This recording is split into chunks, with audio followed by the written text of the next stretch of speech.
बजी सपेरे की बीन और बीन की धुन पर नाची नागिन।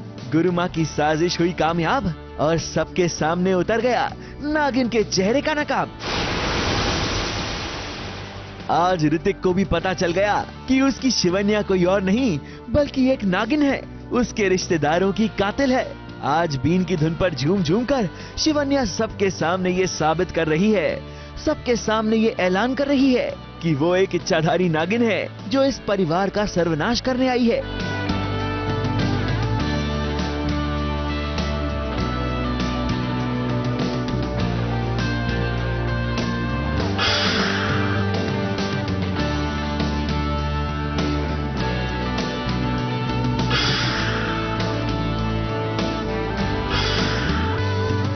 अब इतने सारे सपेरे इतनी मधुर बीन बजाएंगे तो नागिन तो नाचने पर मजबूर होगी ही ना।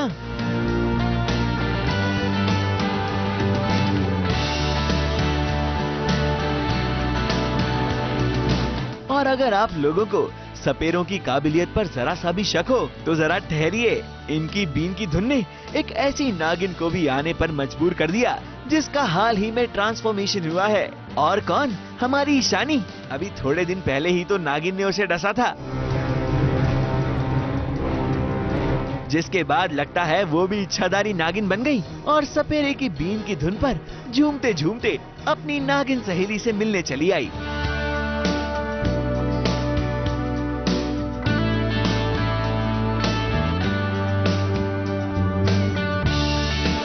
ये तो हुई मजाक की बात, अब जरा सीरियस बात भी कर ली जाए। दरअसल नागिन का सच अभी तक सबके सामने आया नहीं है, क्योंकि शिवन्या बनी शेषा ने अपनी शक्तियों से गुरु माँ की चाल को फेल कर दिया।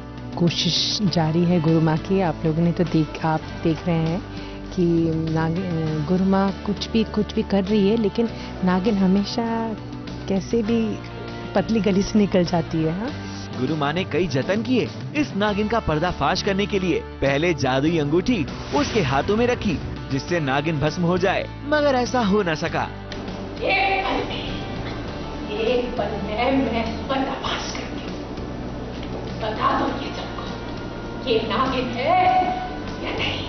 निकालो अंगूठी और रख दो इसके हाथ में। और उसके बाद सपेरों से बीन बजाने को कहा ताकि ये नागिन अपने असली रूप में आ जाए, मगर ये चाल भी फेल हो गई। सपेरों को लेके गुरु माँ आई है, लेकिन अभी ऑब्वियस है कि गुरु माँ की पावर थोड़ा कम हो रही है। और चाल ऐसी फेल हुई कि बेचारे सपेरे भी अपनी सुर ताल सब भूल गए। ऐसी बेसुरी बीन बजानी शुरू की कि घर वाले अपनी हंसी रोक ना पाए।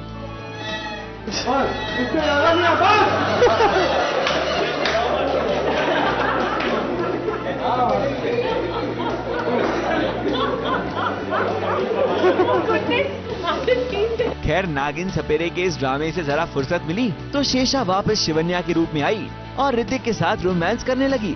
मौका भी था और दस्तूर भी।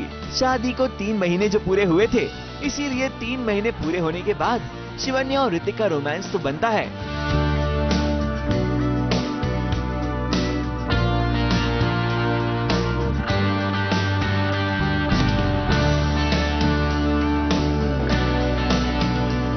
आज शिवन्या और ऋतिक की 3 मंथ एनिवर्सरी है।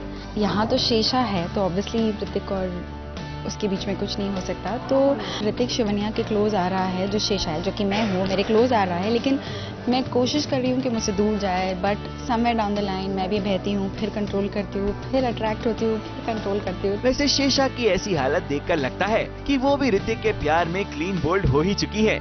शेषा के लिए ये बहुत ही ज़्यादा डिफिकल्ट हो गया है ऋतिक को कंट्रोल करना, because Hrithik of course Shivanya समझ के ही पास आ रहा है, क्लोज आ रहा है, उससे प्यार कर रहा है, एंड शेषा उससे दूर जाने की कोशिश कर रही है। कहीं ना कहीं वो खुद अपने आप को कंट्रोल नहीं कर पा रही है, इसलिए वो चाह रही है कि जल्द से जल्द शिवन्या घर आ जाए और वो इस जंजाल से दूर भाग जाए।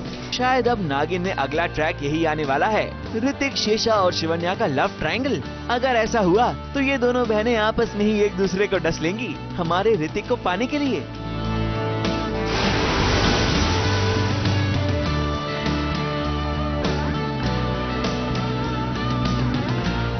मुंबई से वंदना शुक्ला के साथ एबीपी न्यूज रिपोर्ट।